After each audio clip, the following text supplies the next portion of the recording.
لاہور میں ایک ہی نام تھا، بلکہ مری تک پورے کم از کم اگر پاکستان میں نہیں تو پورے پنجاب میں one and only Chaudhry Arshad Amin تھا، جس کو پنجابی میں کہتے ہیں کہ چودھری دا پار کسے نے نہیں چکیا۔ لوگوں نے چودھری ارشد امین کے بارے میں عجیب و غریب باتیں کی ہیں کہ وہ قاتل تھا، وہ فلانا تھا، وہ ڈاکو تھا۔ میں آن کیمرہ میرے ساتھ کوئی بھی شخص، کیونکہ میری ان کی تصویریں بھی ساتھ ہیں، دنیا کو بھی پتا کہ ہم دوست تھے۔ اتنا بڑا شخص کہ جسے وقت کا وزیر اعلیٰ اس کے کالج میں ملنے جا رہا ہے اور وقت کا وزیر اعظم محمد خان جنیجو اس کے ساتھ بیٹھ کے کھانا کھا رہا ہے، اسی کے بھائی کو دیار سنگھ کالج کے قریب گوال منڈی کے قریب اسے قتل کر دیا جاتا ہے۔ اور یہ اتنی بڑی جرت کن لوگوں نے کی؟ یہ کیا واقعہ تھا؟ السلام علیکم جی، مجھے علی رضا شرازی کہتے ہیں اور آپ لوگ فیس بک اور یوٹیوب چینل دیکھ رہے ہیں۔ ارلی 80 میں لیا سے لاہور ٹریکٹر ٹرالی کی سیسری خریدنے آنے والے ایک ایسے شخص کی کہانی آج کے ساتھ شیئر کریں گے جو 81-82 میں لاہور کی عوانوں تک اس کا نام گیا اور وقت کے وزیر اعلیٰ اور اعلیٰ وزراء جو ہیں اس کے کمرہ نمبر 5 دیار سنگھ کالج میں جاتے رہے۔ اسی پر بات کرنے کے لیے میرے ساتھ سینئر تجزیہ نگار سید فرقان شاہ صاحب بیٹھے ہوئے ہیں، انہی سے بات کریں گے کہ آخر ارشد امین چودھری نے اتنی جلدی افق کی بلندیوں تک نام کیسے کمایا۔ السلام علیکم سر۔ جی وعلیکم السلام، کیسے ہیں؟ ٹھیک ٹھاک ہیں؟ اللہ کا شکر، اللہ کا کرم۔ سر 1980 میں لیا سے لاہور آنے والا اور ایک عام سے ہوٹل پر چار پائیوں پہ سونے والا شخص اتنی اوپر چلا گیا کہ محمد خان جنیجو جیسے وزیر اعظم نے اسے کہا کہ ارشد امین چودھری کو بلاؤ، میں نے کھانا کھانا ہے اس کے ساتھ۔ اللہ تعالیٰ نا بعض دفعہ انسان پہ بڑا مہربان ہو جاتا۔ چودھری ارشد امین جب آیا ہے تو اسی دور میں میرے سے وہ سینئر تھے، میرا بھی ایک کالج میں داخلہ ہوا۔ جب ہم گئے تو چودھری صاحب اللہ تعالیٰ انہیں جنت نصیب کرے میرے سے سینئر تھے۔ وہاں پہ جب ان سے میری ملاقات ہوئی، پھر ہم نے ایک سیاسی جماعت کی ذیلی جماعت جو طلبہ تنظیم تھی اس میں شمولیت اختیار کر لی۔ چوئی صاحب میرے سے سینئر موسٹ تھے۔ میرا جب داخلہ ہوتا ہے فرسٹ ایئر میں تو میں بھی پہلے ہم نے ایک اپنی جماعت بنائی، آفٹر دیٹ ہم نے MSF میں اپنے آپ کو ضم کر دیا۔ لوگوں نے چودھری ارشد امین کے بارے میں عجیب و غریب باتیں کی ہیں کہ وہ قاتل تھا، وہ فلانا تھا، وہ ڈاکو تھا۔ میں آن کیمرہ میرے ساتھ کوئی بھی شخص، کیونکہ میری ان کی تصویریں بھی ساتھ ہیں، دنیا کو بھی پتا کہ ہم دوست تھے۔ آج تک چودھری ارشد امین نے ہوائی فائر نہیں کیا، چودھری ارشد امین نے ہوائی فائر نہیں کیا، لیکن متعدد قتلوں کے کیس اس کے اوپر تھے۔ اب وہ اللہ تعالیٰ کے پاس اچھی جگہ پہ چلا گیا۔ عابد چودھری والا قتل ارشد امین پہ تھا، اس کے علاوہ اور بھی کئی قتل۔ وہ شخص جس سپیڈ سے اس نے عروج حاصل کیا نا، تب سیلفی دور نہیں تھا۔ لوگ ہمارے پاس کالج میں کیمرے مین لے کے ساتھ آتے تھے اور چودھری صاحب کے ساتھ کھڑے ہو کے ایک تصویر کھنچواتے تھے۔ کیمپ جیل میں تب سیاسی پرچے ہو جایا کرتے تھے، میں بھی MSF کا لاہور کا پریزیڈنٹ تھا تب۔ اس دور میں ہمارے اوپر مقدمات کا ہونا کوئی نئی بات نہیں تھی۔ رات کو ہم سوئے ہیں، صبح اٹھے ہیں تو مقدمات ہو گئے۔ ارشد امین چودھری نے ایک سیاسی جماعت کے کہنے پہ ایک بہت بڑا اخبار جن کا اب سب سے بڑا چینل بھی ہے۔ تھوڑا سا پیچھے چلتے ہیں سر۔ اس وقت کے صدر MSF MU کالج کے تھے خواجہ سعد رفیق، انہوں نے جو چیئرمین تھے انہوں نے اپنی چیئرمین شپ چھوڑ کے ارشد امین چودھری کو چیئرمین شپ کیوں دی؟ اس کی کیا ریزن تھی؟ پولیٹیکل پریشر آ گیا تھا۔ انہوں نے کہا کہ اس کو، اور جس دور میں خواجہ سعد صاحب اب ماشاءاللہ وہ بھی ہمارے ساتھ جماعت میں تھے، پھر آپس میں گروپنگ ہو گئی اور یہی گروپ MSF کی بربادی کی وجہ بنی۔ خواجہ سعد صاحب اس وقت ہمارے ساتھ تھے۔ اس وقت خواجہ صاحب کا یہ والا دور نہیں تھا۔ اس وقت ون اینڈ اونلی لاہور میں ایک ہی نام تھا، بلکہ مری تک پورے کم از کم اگر پاکستان میں نہیں تو پورے پنجاب میں one and only Chaudhry Arshad Amin تھا، جس کو پنجابی میں کہتے ہیں کہ چودھری دا پار کسے نے نہیں چکیا۔ اس میں کوئی نہیں، اگر کوئی ہے تو کہے۔ پھر ایک سٹیج ایسی آئی کہ MSF کے دھڑا بندی ہو گئی، جس طرح انگریز نے سیاست کی نا، ڈیوائیڈ اینڈ رول۔ کچھ لوگوں کو، کچھ جماعتوں کو، کچھ اداروں کو بھی میں کہہ سکتا ہوں کہ ارشد امین کی طاقت چبھنے لگ گئی۔ وہ نون لیگ جیم کے بھی رہنما تھے اور ادھر عابد چودھری مسلم لیگ نون کے رہنما تھے۔ نون میں رہنما، وہ پھر اس طرح ہوا کہ آپس میں قتل و غارت شروع ہو گئی۔ عابد چودھری کا مرڈر ہو گیا، MSF کی گروپنگ ہو گئی۔ اس گروپنگ کا نقصان MSF کو ہوا۔ اس سے پہلے ارشد امین چودھری پر گولی چلی اور اس کی ٹانگ پر فائر لگا، یہ کس نے مروائی تھی؟ یہ अब चौधरी ग्रुप के एक हमारे ही दोस्त हैं, अब वो भाई हैं, अल्लाह ताला उन्हें ज़िंदगी दे, क्योंकि उस दौर के ज़्यादातर दोस्तों का मर्डर हो गया, जिसमें सेल मोछा, जब्बार, फिर वो शादरा से थे वो जट, क्या नाम मेरे ज़हन से, नवाज जट। नवाज जट, बड़े कीमती असासा जो हमारे दोस्त हैं ना, उनके मर्डर हो गए। आतिफ चौधरी भी बीच में आया, लेकिन वो नॉन स्टूडेंट था। मैं बात करने से बाज नहीं होऊंगा। अरशद अमीन चौधरी का जेनवन टेक्नोलॉजी कॉलेज में डिप्लोमे के लिए दाखिला हुआ था। उसके बाद फिर मुख्तलिफ अदवार में मुख्तलिफ कॉलेजेस में उसका दाखिला रहा। आतिफ चौधरी का कहीं दाखिला नहीं था, वो हमने लोगों ने, दोस्तों ने कोशिश करके उसका वो आबद चौधरी ने शेल्टर दिया ना, ताकि उसको कोई साथ चाहिए था। हाँ, वो तब ऐसे दोस्तों की ज़रूरत होती थी। लेकिन अरशद अमीन, इसमें कोई दो राय नहीं है। मैंने वज़ीर आला, उस दौर के वज़ीर आला मंजूर हुसैन वट्टू साहब को उसके पास आते देखा। चट्ठा साहब, कमरा नंबर 5 में। हाँ, 5-6 दो ही तो कमरे होते थे दयाल सिंह हॉस्टल के।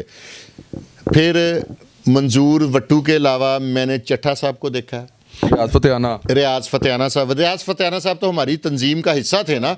वो हमसे, जैसे अब ख्वाजा साद रफ़ीक साहब ऊपर निकल गए, शहबाज चौधरी साहब निकल गए, राणा तजम्मल साहब अल्लाह ताला उन्हें जन्नत नसीब करे, ये सारे हमारी MSF का हिस्सा थे। अकरम गुज्जर साहब थे, सारे एक तंजीम थी हमारी, और बड़ा मुनज़्ज़म सिस्टम था। बस नज़र लग गई, मैं तो ये कहूँगा। और वो वक्त जुनेजो साहब ने ख्वाहिश जाहिर करके अरशद अमीन साहब से मुलाकात की, और इन सब दोस्तों का जब शेल्टर आ गया, फिर ऐसे ही हुआ कि करते करते करते वक्त की देवी जिस हद तक मेहरबान थी उस शख्स पे, उल्टी गंगा बहने लग गई। इतना बड़ा शख्स के जिसे वक्त का वज़ीर आला उसके कॉलेज में मिलने जा रहा है, और वक्त का वज़ीर आज़म मोहम्मद खान जनेजो उसके साथ बैठ के खाना खा रहा है, उसी के भाई को दयाल सिंह कॉलेज के करीब, ग्वालमंडी के करीब उसे कत्ल कर दिया जाता है। और ये इतनी बड़ी जुर्रत किन लोगों ने की? ये क्या वाकया था?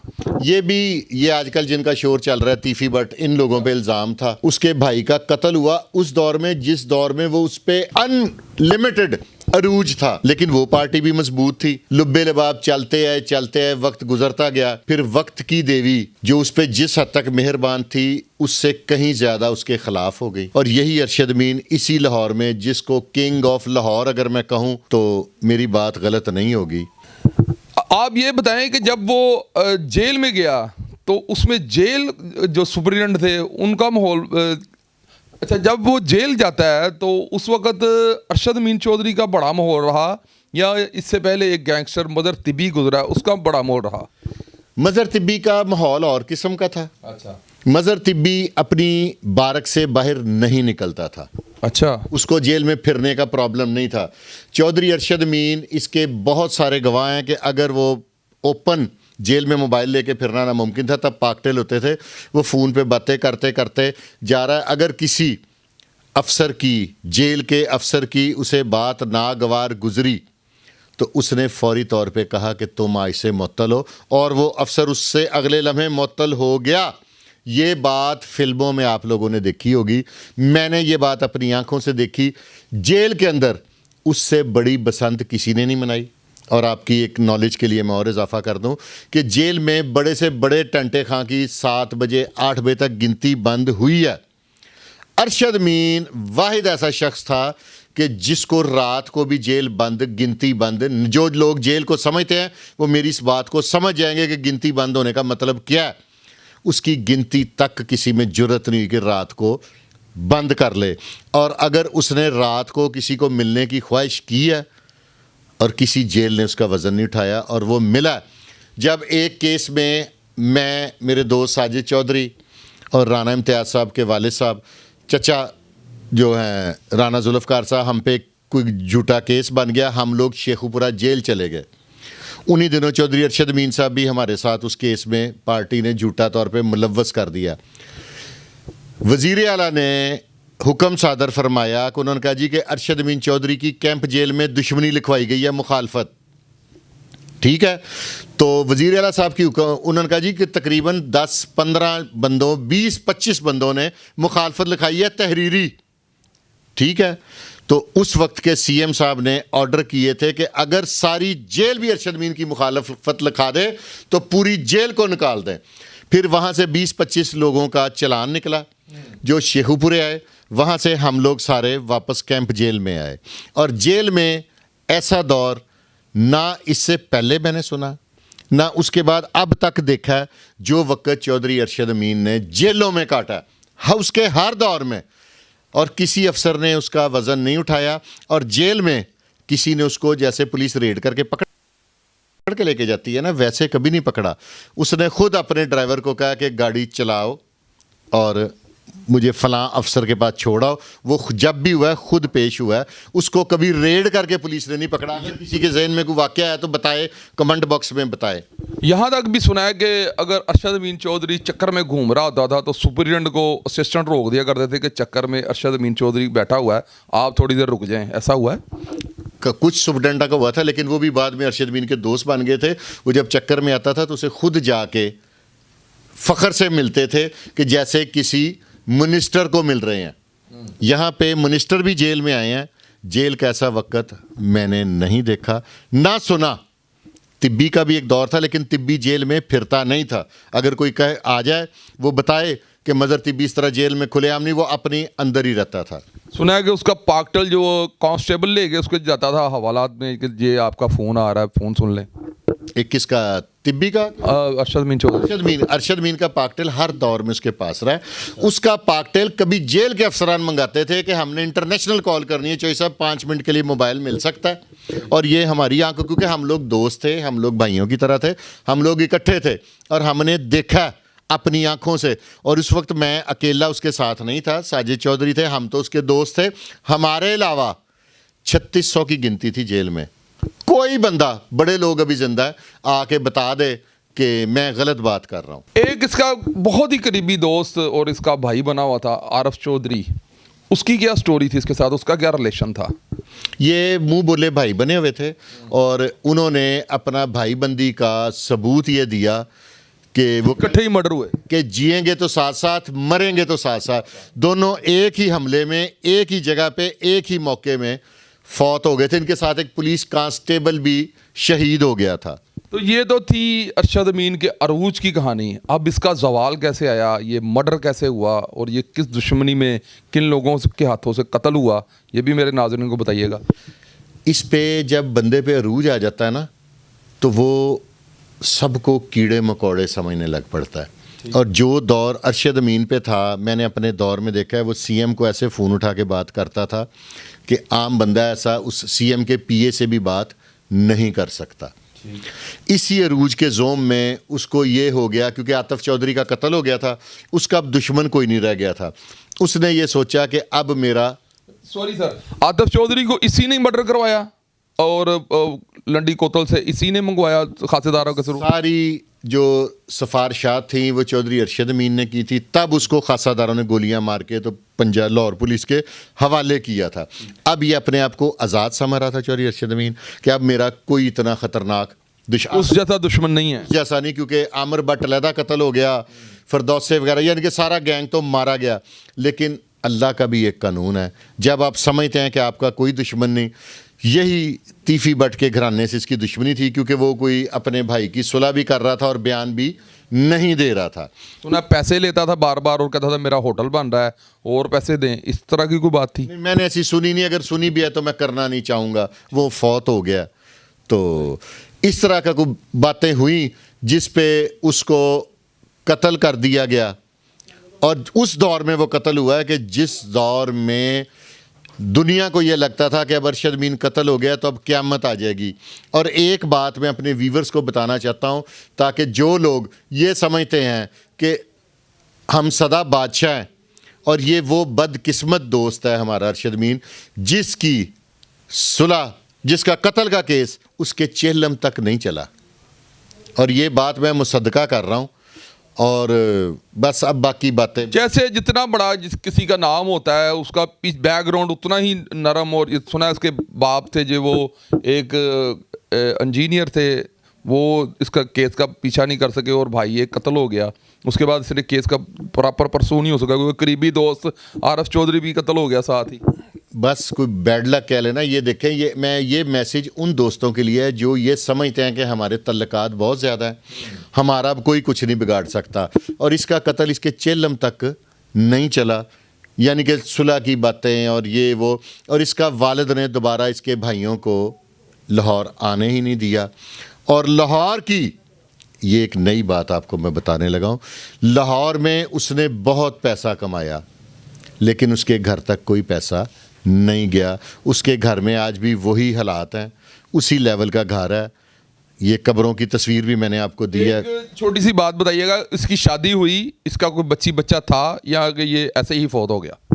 شادی ہوئی تھی لیکن وہ کہتے ہیں نا کہ شادی بعض اوقات نہیں رہا سکتی, تو اس کو بھی شاید وہ شادی نہیں رہا سائی اور اولاد کی نعمت نہیں ملی, تو وہ پھر بس بیوی اپنی کو ادھر ہی رکھا ہوا تھا سمنا آباد میں ہی. ہاں جی ادھر ہی تھی, اس کی علیحدہ گھر لے لیا ہوا تھا.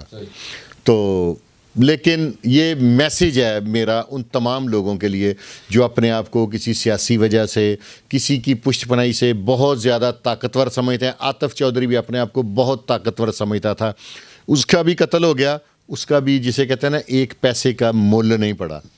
آپ کا بے حد شکریہ سر. ہاں جی, تو آپ نے میرے ناظرین کے لیے یہ میسیج دینا ہے کہ آخر ان بدماشوں, ان جو اسٹوڈنٹ دور تھا, ان کا لاسٹ جو ہے, لوگ ان کے لیے سوچتے ہیں کہ یہ ہمارے آئیڈیل ہیں, ان کے لیے میسیج دے دیں لاسٹ میں.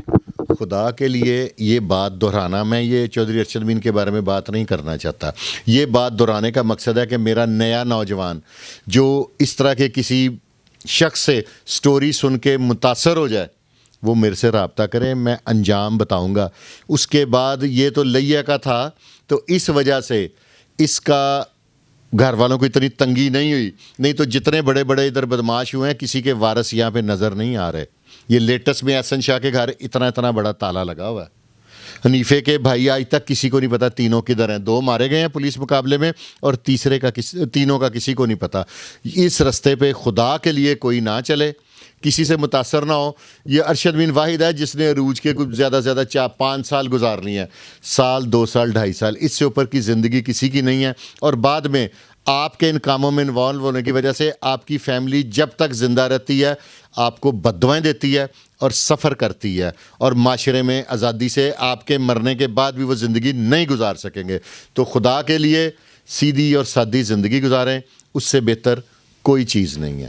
جی ناظرین, جیسا کہ آپ نے سنا, یہ تھے سید فرقان شاہ صاحب کہ سیدھی اور سادی زندگی بسر کریں, اس سے زیادہ کسی بات میں مزہ نہیں ہے. بدماشی یا کسی بھی طرح کا کوئی بھی بات آپ کے ساتھ ہو جائے چھوٹی موٹی, اسے اگنور کر دیں, اور اگر آپ کو کوئی ایک آدھ تھپڑ بھی مار دے تو اسے بھی اگنور کر دیں, کیونکہ آگے جو جیلوں اور تھانوں میں ہوتا ہے لوگوں کی مائیں بہنیں ذلیل ہوتی ہیں اور ان کے بچے ذلیل ہو جاتے ہیں. اس سے بہت بڑا لیسن ہے. اسی کے ساتھ مجھے اور سید فرقان شاہ صاحب کو دیجیے اجازت. انشاءاللہ نئی ویڈیو نئے ٹاپک کے ساتھ دوبارہ حاضر ہوں گے. السلام علیکم. پاکستان زندہ باد.